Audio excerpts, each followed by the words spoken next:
Furti a raffica su taxi, acquei e imbarcazioni a Venezia. I tassisti e i proprietari non ne possono più, chiedono più sicurezza e maggiori controlli. Vorremmo che ci fosse magari un po' più di vigilanza, soprattutto nella zona qua di Piazzale Roma, perché di sera, non so se gliel'ha detto il mio collega, qua di sera dopo le 22 è il Bronx, c'è brutta gente che gira, c'è proprio brutta gente. Non bastavano i borseggiatori, ora a essere presi di mira sono anche i tassisti e proprietari di imbarcazioni. Sono passati 2 volte questa settimana praticamente, tutta a distanza 4-5 giorni.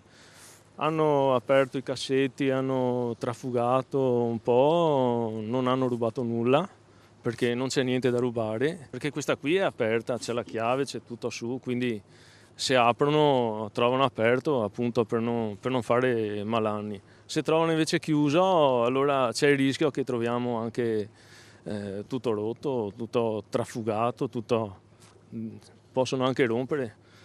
E poi le barche sono anche molto delicate, vedete, questa è in legno, quindi è molto facile far malanni. Di solito lasciamo le barche aperte senza serrature perché altrimenti loro si convincono che all'interno ci sia qualcosa di prezioso. In realtà è proprio per evitare danni alla barca. Ecco. Andrea non è l'unico ad aver subito. Il mio collega gli hanno rubato proprio i documenti e rifarli è una bella rottura di scatole perché è anche dispendioso farli nuovi, non è che costi poco e in più poi non puoi neanche navigare, credo, o devi star fermo qualche giorno perché comunque è un danno grosso. Siete preoccupati? Eh sì, molto, perché abbiamo i borseggiatori, abbiamo sti qua che vengono a trafugare, magari sono anche le stesse persone, non si sa.